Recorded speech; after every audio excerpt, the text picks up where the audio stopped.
Je suis responsable des ressources humaines à Capgemini et ensuite depuis 2007 je suis aussi chargé de mission handicap puisqu'il y a un accord au groupe sur l'emploi des travailleurs handicapés qui a été mis en place dans le groupe et m'a demandé en plus d'autres fonctions en ressources humaines de mener cet accord, de décliner cet accord en local. Une société de services informatiques, c'est un grand groupe qui a une quarantaine d'années, qui est présent maintenant, qui est international, mais qui a son siège à Grenoble.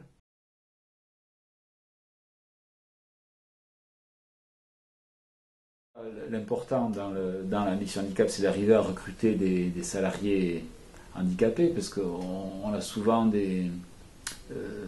on a des profils de recrutement à Capgemini qui sont assez pointus. On recrute souvent des collaborateurs de niveau Bac+5, sortis d'écoles d'ingénieurs ou de grandes écoles. Et on s'est rendu compte, dans le cadre de la mission handicap, que les personnes qui avaient des profils de travailleurs handicapés n'étaient pas forcément dans les profils types de salariés que l'on recrutait. Donc il a fallu mettre en place des stratégies, des moyens de convaincre un petit peu les managers à Capgemini, de les sensibiliser à cette mission handicap, au recrutement de personnes handicapées, mais en même temps de pouvoir leur présenter des personnes qui soient susceptibles de correspondre aux besoins, aux profils recherchés. Donc l'alternance permet de recruter à moins de Bac+5, mais de faire monter en compétences vers vraiment les métiers recherchés, et vraiment à ce moment-là d'intéresser nos managers pour pouvoir en final recruter des personnes qui ont une reconnaissance de travailleurs handicapés, mais qui auront les niveaux de compétences recherchés.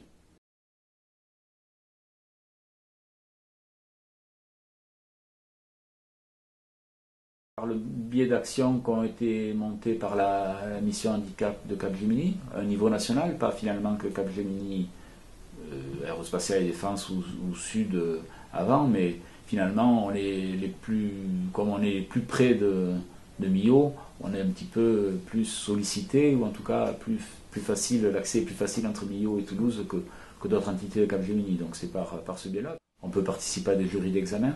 On a des salariés de Capgemini qui vont à ISA pour participer à des jurys d'examen, des filières de développement, mais aussi des filières de techniciens réseau, de techniciens système, de techniciens informatiques, donc pas que dans le développement.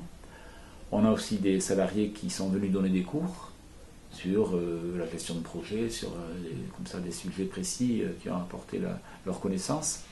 Puis il y a aussi une action, c'est la deuxième année, de parrainage qui visait à mettre en relation des salariés de ISA avec des collaborateurs de Capgemini. Moi et les parrains, on a été à Millau. Donc, il s'était un petit peu lancé à cette aventure. Nous, on a fait un appel à volontariat ici. Il y avait des personnes qui étaient intéressées, qui étaient volontaires. On est à Millau, là, ils se sont rendus compte que finalement, c'était une vraie école. Ils se sont rendus compte qu'ils ont vu le corps enseignant, tous les responsables là-bas, et ils ont vraiment adhéré. Je pense qu'il y a eu des bonnes surprises dans ces rencontres-là. Les filleuls sont venus ici, donc ça c'était aussi important, puisqu'ils se rendaient compte là, avec des présentations de chefs de projet, d'informaticiens ici, pour qu'ils comprennent un petit peu ce qui se faisait réellement dans l'entreprise. Voilà. Et là aussi, pareil, c'était des moments assez intéressants pour tout le monde, avec des visites de projets, des visites d'autres personnes. Et puis finalement, ce parrainage permet aussi d'avoir pour eux un peu une entrée dans l'entreprise, éventuellement, puisque c'était aussi quand même un des buts, c'est de pouvoir trouver des stages chez nous. Donc dans ce lien, puisqu'ils connaissent des personnes et qui sont plus faciles, ils sont plus à même de trouver des projets qui recherchent des stagiaires, parce qu'on prend beaucoup de stagiaires, donc toujours plutôt des stagiaires de fin d'études, donc de plutôt Bac+5, qui vont ensuite des stagiaires de pré-embauche. Mais Millau, puisque ce niveau de parrainage s'est fait au niveau de la licence, donc du Bac+3. Mais finalement, les premiers stagiaires qui ont été pris, les deux premiers filleuls il y avait 4 filleuls, mais 2 qui recherchaient sur Toulouse, donc ont pu être pris ici, les autres ils avaient des stages ailleurs. On s'est rendu compte que le stage qui durait 3 mois et demi,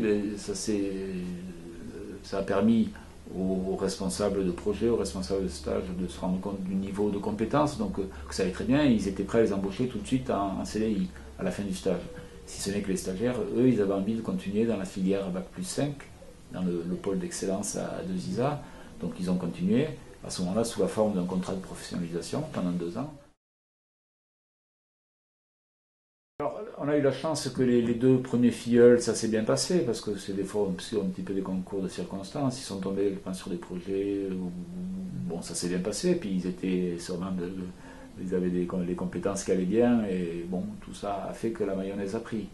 Donc, s'il y a du recrutement et s'il continue à y avoir des besoins, oui, je peux penser qu'il n'y a pas de raison que ça s'arrête. Le coût de la formation, le coût pédagogique de la formation, on demande des financements FAFIEC par notre OPCA, qui finance une partie, et le complément des coûts pédagogiques est pris en charge par notre accord handicap.